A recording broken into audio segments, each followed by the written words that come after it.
pleasure. Thank you, everybody. What a great welcome. Sit down, relax. We'll be here for a while.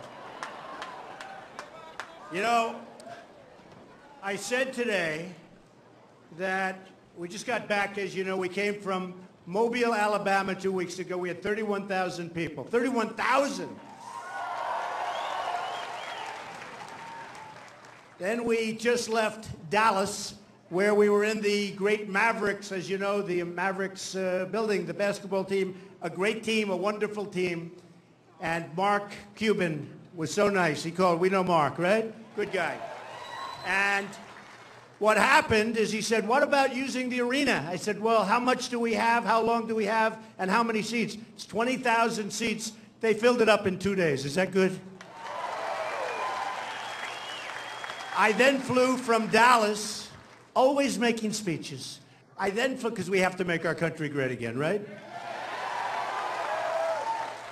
I then flew, and this was sort of fun, we flew to a very nice place, Los Angeles, right? And we went to the USS Iowa, and we were honored by a great vets group, which gave me an endorsement. They endorsed me. The vets liked me, and I love the vets. We have a lot of vets here tonight.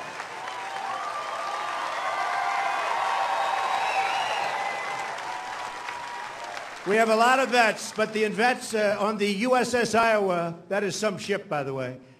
They don't build them like that anymore, but they endorsed me. And then I flew, as you know, last night. We had a little thing called the debate at the Reagan Library, and it was sort of an amazing thing. We had an incredible time.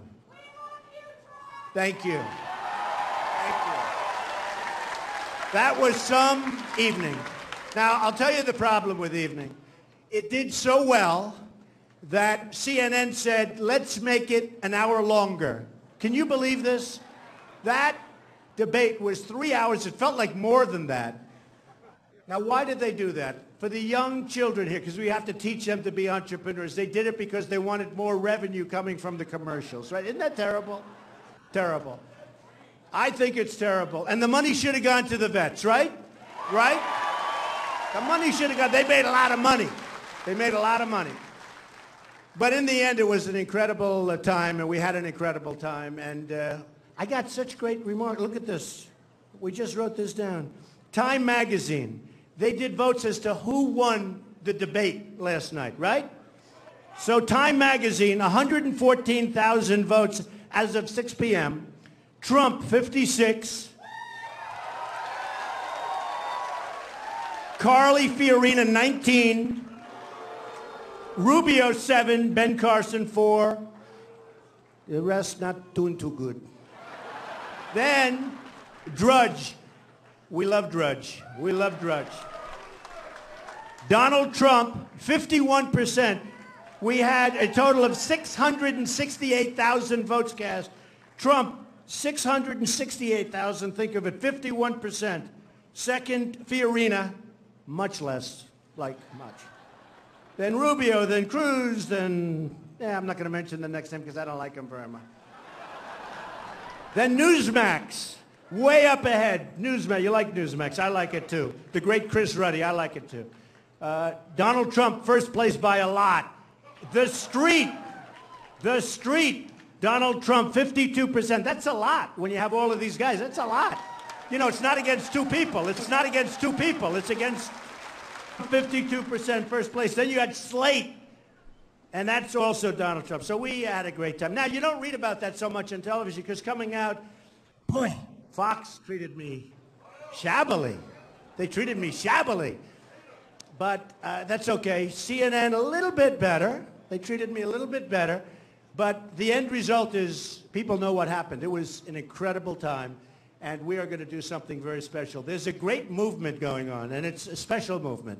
It's a movement where people want to see our country be great again. They want to see things happen. They want to see the right things happen. They want everybody to get together, work. You know, the people of New Hampshire, you love to work, don't you? Don't you love to work? Huh? And, you know, so I had a little news yesterday because he's a great person and he's a great winner. I love winners. We love winners, right? So a great winner, Tom Brady. Tom Brady. right?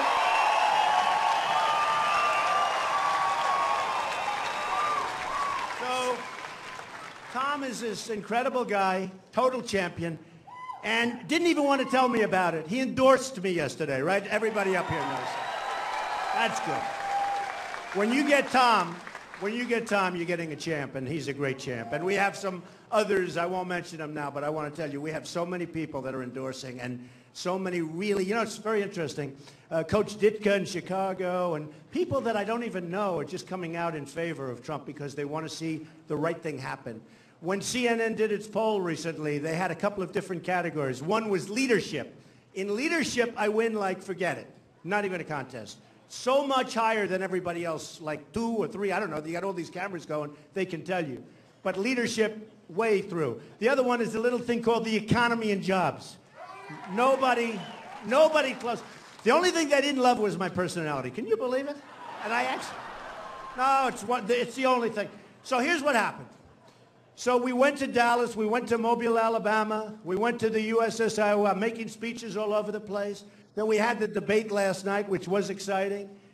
And I said, you know what we're going to do tonight? No speech. Let's do question and answer. Do you want? So I want to just tell you, I'm going to say a few words, and then we're going to do question and answer. And you can make them vicious, violent, horrible questions, even though you're sort of probably on live television. How many cameras are lit? Yeah, there's a lot of them. Every time I speak now, it's on live television. You know why? It's a very simple business, ratings. If I didn't get ratings, those cameras would not be on, okay? They would not be on. So when you ask your question, remember you're on live television. So here's what we're going to do. We're going to talk for just a couple of minutes, military. We're going to make it so strong, so great, so powerful. And I always say, we'll probably never have to use it. Who wants to use it? We've got to have it. Because right now, what's happening in the world, we need that military and we need that protection, and we're going to have it if Trump is elected president. That I can tell you. That I can tell you. As part of that, because I consider it part, but as part of that, we're taking care of our vets, okay? And the vets are going to be so happy. But they love me anyway. I don't have to do this. I'm just telling you. And I've been up here many times. Where's my man? Stand up. Have I been up here many times? With my guy, and we're going to take care of things. And so many vets in New Hampshire, and they're not treated right. They're not treated right. But they're not treated right anywhere. You know, 2 weeks ago on Wednesday, they had the longest wait in a waiting room that anybody can remember. Okay, think of it. The longest wait, where they'd wait 3 days, 4 days, 5 days. Not going to happen anymore, folks. Not going to happen anymore. Not going to happen. And we're going to come out with a plan, but one of the things we're going to do, when you're going to have to wait that kind of time, you're going to go to private practice, you're going to go to private hospitals, you're going to go to, even if it's public, we'll take care of costs. And believe me, it'll be less expensive and you'll get much better service, but you're not going to be waiting in rooms for 5 and 6 and 7 days to take care of a condition that can be done immediately. It's not going to happen. It's not going to happen. The other thing I want to just dwell on for 2 seconds, and you've heard, but we are going to build a wall at the border. We're going to build a wall.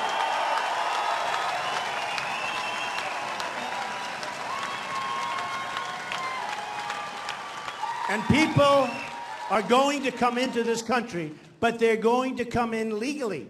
They're going to be legal. They're going to come in legally into our country. So when I announced, as you know, a couple of months ago, I've been a politician for almost 3 months. Can you believe this? I never thought in a million years I'd be a politician. I know. That's the hard part. That's true.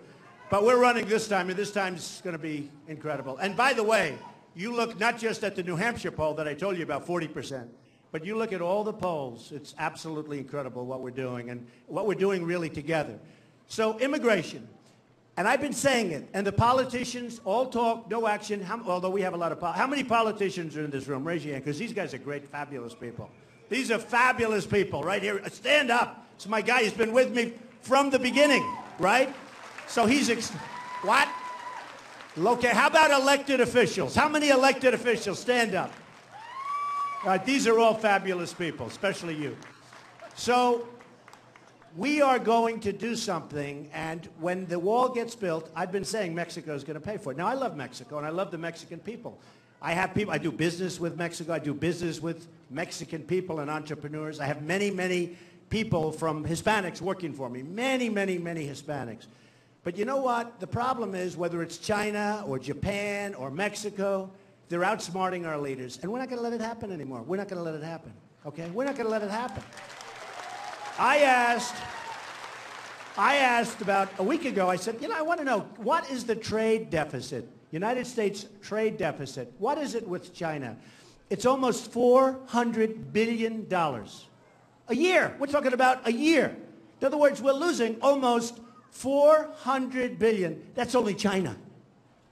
In Japan, it's about close to $75 billion every year. And it's been pretty steady. It's going up, of course, because, of course, why wouldn't it? They get smarter and smarter. We get dumber, dumber.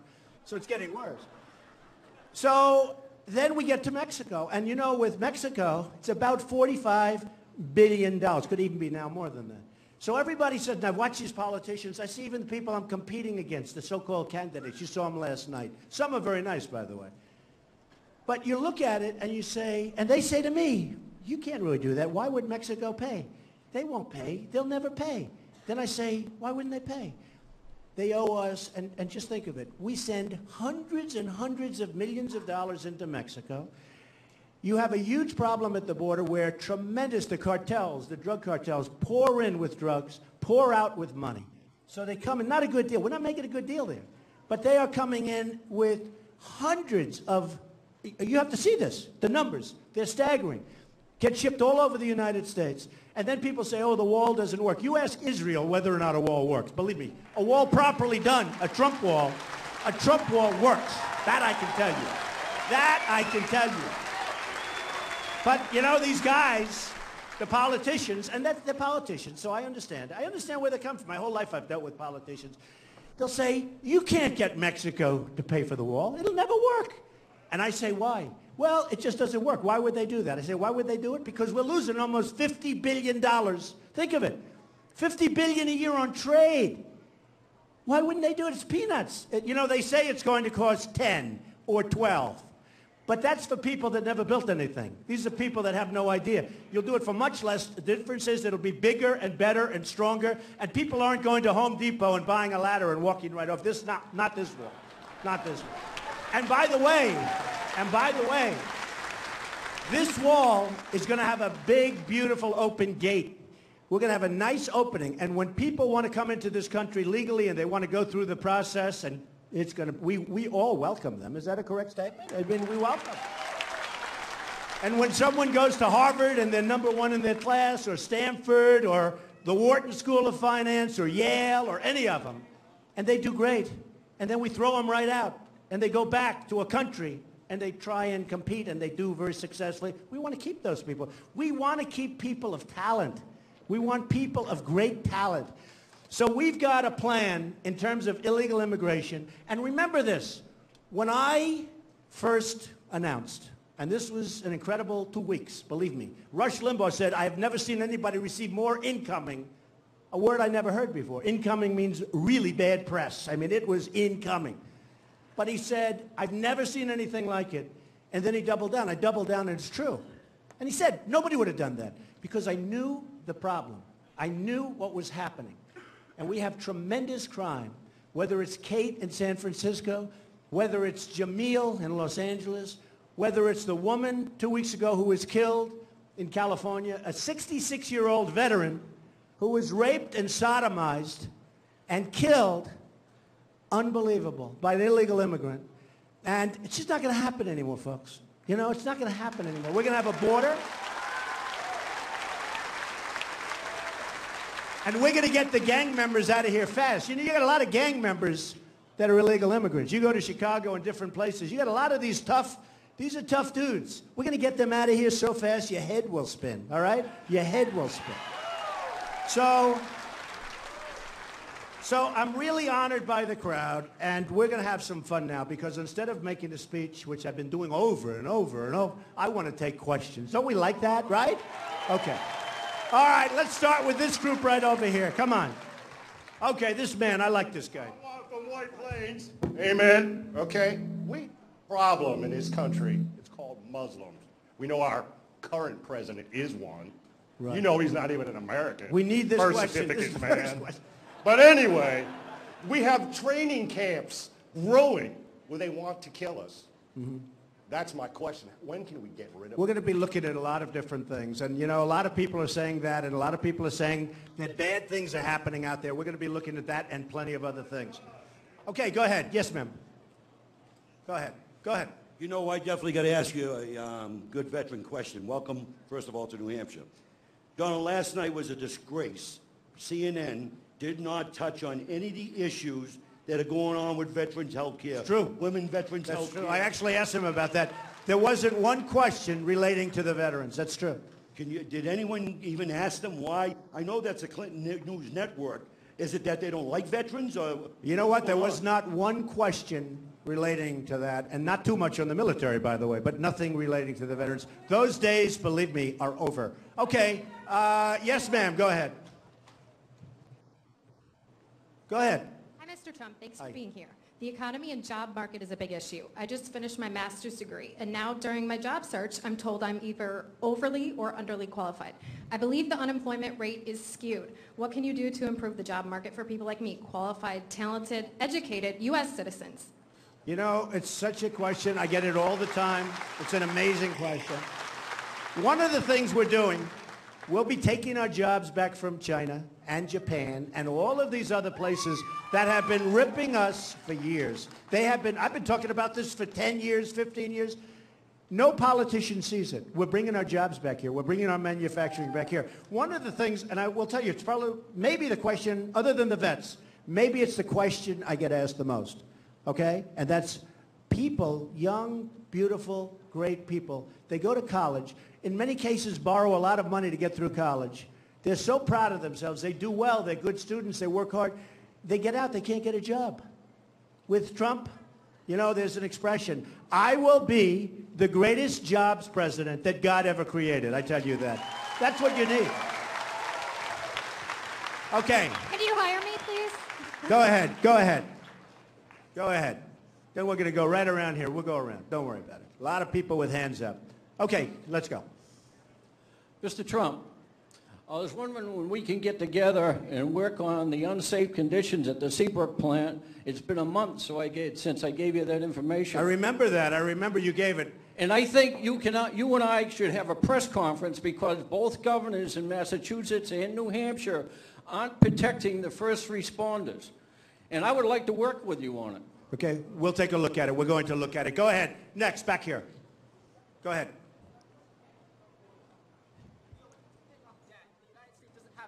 Record there. Go ahead. So I have a question about the Trump wall. Right, Trump wall. When it comes to paying off debt. Trump wall. He goes, see, that's what's going to happen. Hey.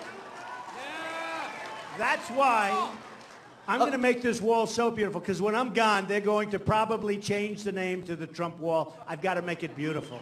I've got to make it big and powerful and beautiful. Go ahead. Tell me. Okay. By the way, he said Trump wall. I didn't.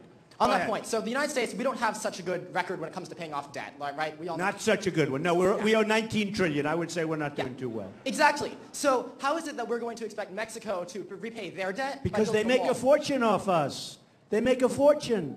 They make so much money. They're taking our business. You know, Nabisco we is also now borrow moving. a lot Wait a minute. and pay Wait. it off. Do you like Oreos? Nabisco we is also now borrow moving. a lot Wait a and we minute. don't pay it off. Do you like Oreos? The cookies, right? Is closing their plant, a big plant in Chicago, and they're moving it to Mexico. Ford is building a $2.5 billion plant in Mexico. Mexico's doing very well. We love Mexico, but they're doing very well. We need leaders that can deal with them and deal with all the other countries, and not just the three I named. We need leaders that are smart and tough and cunning. You know, I have Carl Icahn lined up. I have some of the greatest business leaders in the country lined up. Really tough business leaders in the country lined up. Really tough, smart people. And they're going to help us, and we're going to bring jobs back so that you can get a job. Okay? You like that? Okay. Come on over here. Question. Yes, sir. Go ahead with a hat. Welcome back to New Hampshire. Thank you. You think it's hot enough in this place? Man. This, you know, last night was pretty hot. This blows it away. Go ahead. I applaud the gentleman who brought up the Muslim training camps here in the USA. The FBI knows all about that. Right. But America has also guns pointed at ordinary citizens here. One of the Don't get nervous. You're in about 7 television networks. Don't get nervous. one of the bureaus is the Don't choke. Bureau of Land Management. Go ahead. And the agriculture. Now they're going into different ranches, shutting them down. Right, that's right. Overregulation, but they seem to be pointing a gun to make sure they get their fees.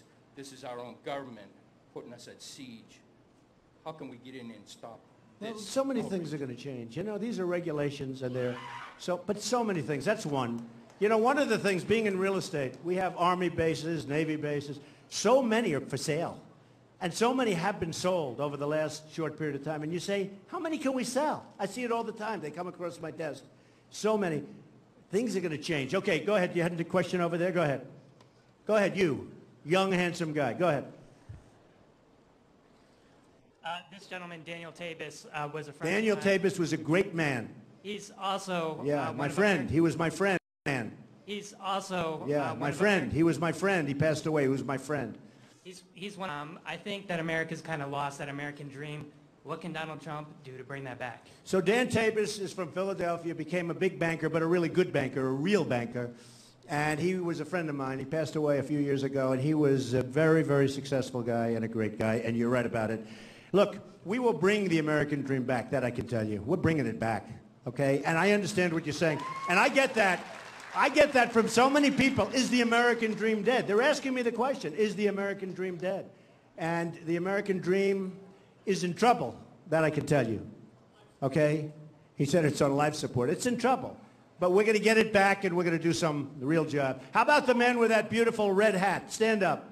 Stand up. What a hat. What does that say on it? Wow. Make America great again. That's beautiful. Beautiful. Mr. Trump, can you please explain your position on the Second Amendment? Want to say what? On the Second Amendment? Second Amendment, all for it. You need the protection. You know, we had a incident in New York which was very interesting. The 2 prisoners 6 months ago, 7 months ago that escaped from a maximum security prison, real beauty in New York, they escaped. And they went up, and people were really scared. These were killers and tough cookies. And a man and a wife were in their home, and the wife was totally anti-gun. She hated that the husband had guns. And the guy was pro. He was a big Second Amendment guy. He was pro. And all of a sudden, they're waiting, and these 2 tough cookies, tough guys, bad guys, are somewhere around their home within a little bit. And she all of a sudden now is totally pro because she felt, she was so happy that her husband had guns. And they had the gun on the table, and the gun they were carrying. And you know what? They never had to use it. They never had to use it. Because remember, only the bad guys use it. But they were secure. And now she's bigger than the husband in terms of wanting that. So I think that's pretty much what you want to hear. No, 100% pro Second Amendment. Yes, sir, go ahead. Go ahead. Mr. Trump, I'm a veteran of both Iraq and Afghanistan, and I've seen... Good. Wow. Good shape. Were you hurt at all? Were you wounded ever? Were you ever wounded? You look good. An IED blast and a couple ground incidents. Well, you look great. Go ahead. Thank you. I've seen a lot of human suffering, both on the Iraqi side and the Afghani side. What, if anything, should the U.S. be doing for the humanitarian crisis that's happening in Syria right now? Well, look, you have a crisis that's massive. And I'm getting that question a lot as of about 2 weeks ago, where you have hundreds of thousands of people. But you know, there comes a point, and we all have to have heart, and I think I have as big a heart as anybody, but there comes a point where this country has to say we have to get our own act together. We have to do it. The other thing is, when you're looking at ISIS and all of the problems that are being caused over there, you say to yourself, well, what happens if a lot of these people are Al-Qaeda, ISIS? You know, you could have 15 different things occurring. You don't know. They don't know anything about them. Now, with all of that being said, Europe, they got to help themselves. Every once in a while, they're going to have to help. Can't always be the United States. We have our bridges, our roads, our tunnels. We have problems here. We owe so much money. You know, we owe Japan $1.4 trillion. Think of it. They sell cars by the thousands. They come off, I saw boats 2 weeks ago in Los Angeles. Thousands of cars all over the place. We owe them money. How do you do that? They're selling to us. We owe them money. Very simple. We have people that aren't very smart. China, we owe them the same amount of money, 1.4. Now it's up, $1.4 trillion. We got to straighten out our own country. With that being said, you have the Gulf states, very rich, Saudi Arabia, Qatar, Bahrain. They take nobody. They don't want to have anybody. Okay? They don't want to have anybody. All right? Nobody. You have Europe. You have all these places. They got to help. Now, what I do like is a safe zone. You know, get a lot of sand. A lot of sand in Syria, right? I do like the concept of a safe zone where you put them there, you build it out, you have security, you create a little bit of an environment maybe until they can ultimately go back to their homes, which most of them really want to do. They're great people. I mean, they're caught in this horrible conflict. But the concept of safe zone is something that really makes sense. Probably they even like it better. They stay, and we help them. And we help, but we have to help Europe. And the Gulf states have to contribute. You know, Saudi Arabia before the oil price, but, you know, in all fairness, so now it's a little bit less. Saudi Arabia was making so much money beyond anything and beyond anybody's comprehension. All of these countries have to get together and they have to fund it. We can do something, but we have to get other people to help us. We can't be the patsy every time there's a problem, and in the meantime, our airports are third world. Our bridges are falling down. You see the safety record on our bridges, like 62% are in danger. Our roads are collapsing all over the country. We are a mess. So we want to build our country, and we want to help people on a humanitarian basis, but we have to do some things to help ourselves. I mean, it's time maybe for us to help ourselves. Okay, in the back. Go ahead. In the back. Let's go. Then I'm going to these people that have a lousy seat. They're looking at the back of my head. But they see that it's real. That's okay. Hello, Mr. Trump. Okay, go ahead. Give me a question. Do you plan to visit with the Pope when he comes into Philadelphia?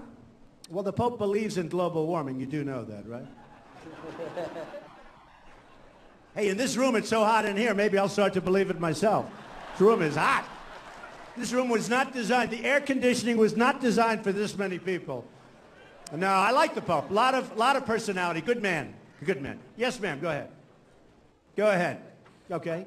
My name is Helena Sorensen, and I have a house here in Hampton. Good. I've worked very hard all my life. Good. My parents came over during the Berlin airlift in March of 1950. When they landed, they both had to work in the mills. My father became a carpenter, put us through school, and here we are, working hard, getting Social Security, but my problem is that the people that are coming over here, they're landing on the shore, they have no problem going in, they get food stamps, they get housing, they get electric, they get all of this, and it's coming from our Social Security money. I know. And we're getting nothing, nothing. She's getting more and more excited. Look at that. And Carly Fiorina. You're right. Carly Fiorina, I watched her debate yesterday. I tell people. She put our company, Lucent Technology, in the ground. Carly Fiorina. We were forced to Say it again, retire. because people might as well hear it. I mean, people have to learn. I thought I'd wait a couple of days before I expose her business failure. But honestly, it's so ridiculous. Go ahead, tell me. Our stock, I invested in my stock. I worked for the company for 37 years. And that was I Lucent. Forced to retire. Lucent. Yes, Lucent. And headed up by who? Well, Carly. That's right. Okay, Carly. That was before Hewlett-Packard. Before Hewlett-Packard. I was buying stock to put into my retirement at $87 a share. When I was forced to retire almost 15, 16 years ago, my stock wasn't worth 25 cents. I lost almost $500,000. That's what I planned on retiring, and I got nothing. Yeah. Well, you know, the Carly thing is sort of amazing because a lot of people don't get it. Because Lucent was a disaster, you know. Yes. Lucent was a company that she ran prior to Hewlett-Packard. When she bought Compaq, she was heading up Hewlett-Packard for a little while, very short while, and then made the decision to buy Compaq Computer, I guess. And people that worked there said that company was such a great company until she got involved and until she went out and she made this horrible acquisition. And it just has destroyed the company, Hewlett-Packard. In fact, yesterday on the front page of the Wall Street Journal, big story, main story, that Hewlett-Packard, that they're dropping about, 30,000 jobs now. They're still recovering. They may never, who knows if they're ever going to recover. But, and then everyone's saying she made a good speech yesterday. I don't know. I don't get it. I don't get it. I don't get it. But at some point, people are going to see, and I think it's going to be a very big roadblock, you know. Now, when you look at Trump, okay, Trump. I built an unbelievable company, tremendous net worth, which I don't want to talk about other than to say it's the kind of mentality you need in this country, at least for a period of time. At least. And you know, as a businessman, I help Democrats, I help Republicans, I helped whoever because I want to be, I did everything. I used all of the laws of the land. I'd buy a company, I'd throw it into a chapter, I'd chapter it, you bankrupt it, you beat the hell out of the banks. That's like I was a businessman. I have to do that. And by the way, you have many people in my position where they do the same thing, but nobody talks about it. I mean, I'll give you a list of names. In fact, we're writing up the biggest business leaders in the country have all done the same thing, and nobody ever talks about it. But I've done great, and that's the kind of thinking you're going to have to need. And you know what? We'll make it rich again. We'll make it fantastic again. I'll leave, and then you know what's going to happen? Somebody else can blow it. But we have to save our country. So with Carly, she did a terrible job at Lucent. She did a terrible, terrible, terrible job at Hewlett-Packard. Terrible job.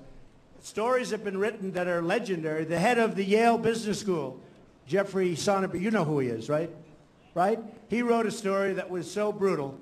And I mean, people are going to have to read this. They're going to have to read it. I just don't see how she can get over that hurdle. In addition to which, she cut thousands and thousands of jobs, and they're still cutting them. And bottom line, you know what? She made a horrible purchase because the Compaq purchase was a disaster. She made a horrible purchase. But a lot of people don't know, before Hewlett, you had Lucent. And Lucent probably was just as bad, if not worse, relatively. Okay, yes. Hi, Mr. Trump. I have not a question, but I just want you to know about the nightmares that I have. ISIS beheading Rochester's young Foley. I'm having horrible visions of people I know and, you know, everyone being loaded up into boxcars, you know, like another Holocaust. I just want you to know about that. You're welcome.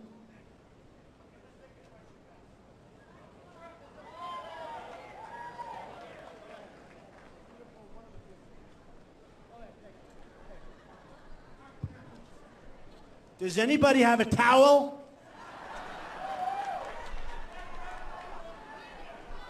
You know, I've lost a lot of weight. The good thing is, running for president, believe it or not, every room we have is packed, and nobody has enough air conditioning because of that. And I'm losing a lot of weight, so it's not so bad. Go ahead. When will we meet your first lady? That sounds good.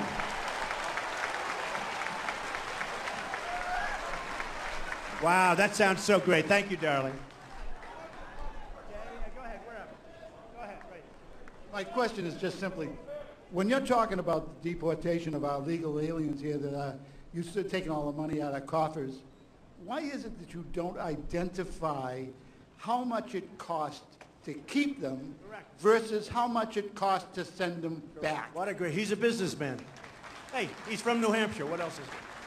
So it's such a good point. And I made it last night, but people don't want to hear it. They don't want to hear it. To keep, we spend really, I would say, $200 billion a year. Okay? $200 billion a year on illegal immigration. I think the number is much higher than that. To get the bad ones out, to do the wall is peanuts. By the way, peanuts. You know, I tell the story all the time. The Great Wall of China, 13,000 miles long. Against our southern border, it's 2,000, of which you really need 1,000, because you have a lot of natural barriers and a lot of other things, frankly. But you need 1,000. So they say, oh, you can't do it. And yet 2,000 years ago, they had no problem. 2,000 years ago. He brings up such a great point. We have a cost of, I believe it's in excess, and we have numbers that go from $175 billion a year to 250, 260. The fact is, nobody knows. Nobody even knows how many illegals we have here. Because, you know, we've been hearing for years, 11, 11, 11, never moves, right? It's always 11. Give me a break. So it might be much more than that. But we're a country of laws. We're a country of borders. We have to secure our border, and we're going to clean it up. We're going to make our country so strong and so wonderful and so great. Okay, okay. And you're right. You're right. There's a huge offsetting cost, which, by the way, will really help out. Okay. What's your favorite? What's your favorite? Say it.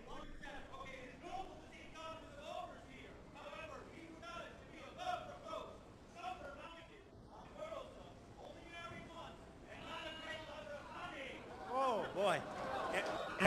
Am I in trouble? Am I in trouble? Am I in trouble? Okay, go ahead. Yes. Yes, sir. Thank you, man. Thank you, thank you. Go ahead.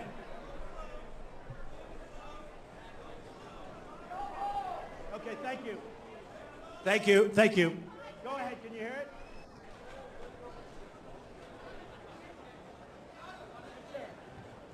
Okay, Go ahead. Donald, my question is this. If you're elected president, one of the things that's been happening over the last several decades is our congressmen and our senators voted themselves huge pay raises and other benefits. If they are elected for one term, they get a lifetime pension. They get medical. They don't have to join Obamacare. If you're elected, sir. In fact, they don't have to use Obamacare. Isn't that incredible? That's correct. If you're elected, would you introduce a bill in both houses to roll back these excessive benefits?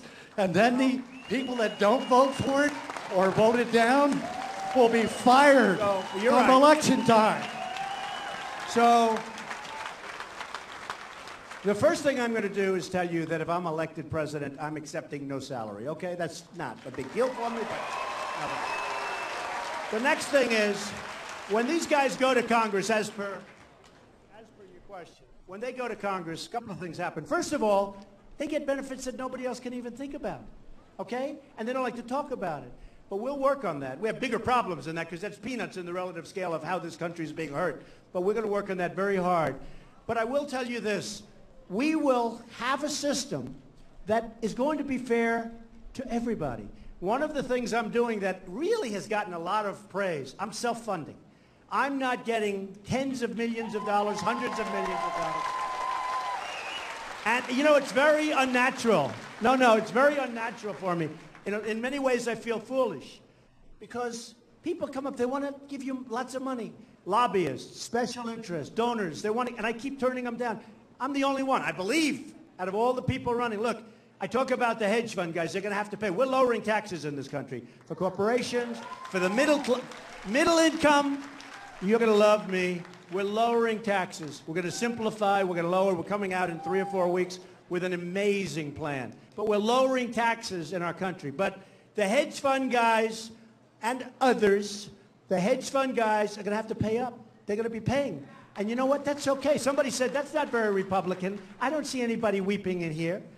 I don't see anybody weeping. But you're going to be very, very happy when you see what we do with the taxes, when you see what you do with jobs, with economic development. You are going to be very, very happy. Go ahead.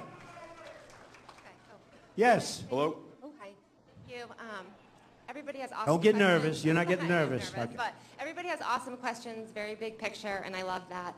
My question's a little closer to home. Okay. I just spent the last 2.5 years and $50,000 working to keep my daughter safe. Wow. So my question to you is, and the result could have been better, under your leadership and authority, do you think that's going to trickle down all the way to the state level and our court systems to help families like mine not have to endure what I went through? Did you say safe, to keep them safe? Safe. What are you doing? What are you doing? Well, it's over now, but it's over now. Wow. Family court system is broken. So my question is... I see, yeah, it is. Very much so here. Yeah, I hear it is. The whole court system is broken, by the way. Right. Not just family court. You look at what happened with Justice Roberts, where he approved Obamacare twice. Okay? I mean, you're talking about more than local. But the answer is yes. I do think that should be a local situation. I'll give you an example. Jeb Bush loves Common Core. He loves Common Core. Meaning, no, think of it. I do like that being local. I want to see local people teaching your kids. I want people from New Hampshire, from Iowa, from South Carolina. I want to see local people taking care of your children's education and working instead of people from Washington that in many cases could not care less. So think of it. Jeb Bush, and just to use him as an example, because there are other guys that are actually ahead of him in the polls by a lot. But Jeb Bush is totally in favor and strongly in favor of Common Core, right? And he's weak on immigration. How can you have him? You can't have him. You can't have him. So I don't think he's going to do too well in New Hampshire or Iowa or anywhere else. Okay, go ahead. Mr. Trump. Okay, so go ahead. You go first. How you doing, Mr. Trump? Thanks for coming. My question is, we all know the gap between the rich and poor in this country is getting bigger and bigger. And our American manufacturing is getting sent overseas with all these horrible trade deals. How do you plan on bringing back American manufacturing jobs? And would you repeal NAFTA? And how do you feel about the TPP deal? Okay. Your new trade deal is a terrible deal. And one of the big things that really is hurting us is currency manipulation. It is a disaster, and that answers that question. That deal is not the deal that should be made. I've not been a fan of NAFTA. You know about NAFTA better than anybody because your places have been just stripped out of all of New England. And you know what's happened. They've gone to Mexico. They've gone all over the place. But I have not, and I have never been a fan of NAFTA. We are going to bring our jobs back. We're going to have Ford and these other companies, instead of going down to Mexico and lots of other places, we're going to have them build here. We're going to give them the incentive that they need to build here. Go ahead. Go ahead. Go ahead, darling. Hi, Mr. Trump. Hi. I'm Megan. I'm a volunteer with the League of Conservation Voters, and Good. I'm here to ask you what your plan is to reduce pollution that is driving climate change and endangering public health. That's an interesting question. Let me ask you a question. Okay. So we have global, let me ask you this. Okay, take it easy, fellas. How many people here believe in global warming? Do you believe in global warming? Who believes in global warming? Who believes in global warming?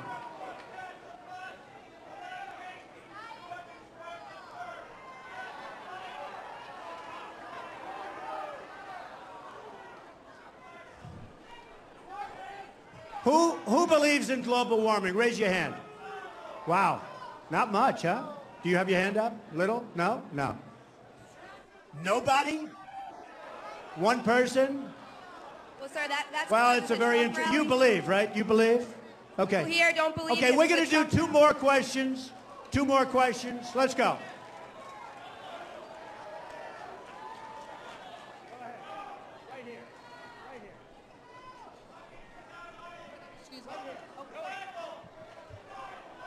Go ahead. Just last week, one of the other candidates said that he thought the BRAC, the base realignment and closure system, was good because it kept workers on their toes.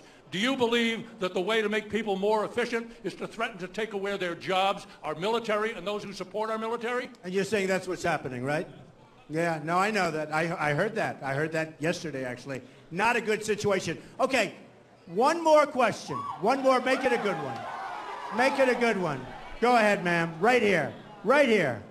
You, go ahead. Go ahead. Give her the mic. Give her the mic. Go ahead. Make it a good one. Otherwise, we'll have to do one more. I would like to know what your plans are on Social Security. We're going to save Social Security. We're going to save it. We're going to save Social Security. That was your deal, right? We are going to save Social Security. We are going to make life for the vets better than it's ever been in this country. We are going to build up the military. We're going to end, terminate, repeal Obamacare and replace it with something really, really great that works. That works. Ladies and gentlemen, thank you very much. It was great. Thank you. Thank you. Thank you. Thank you. Thank you.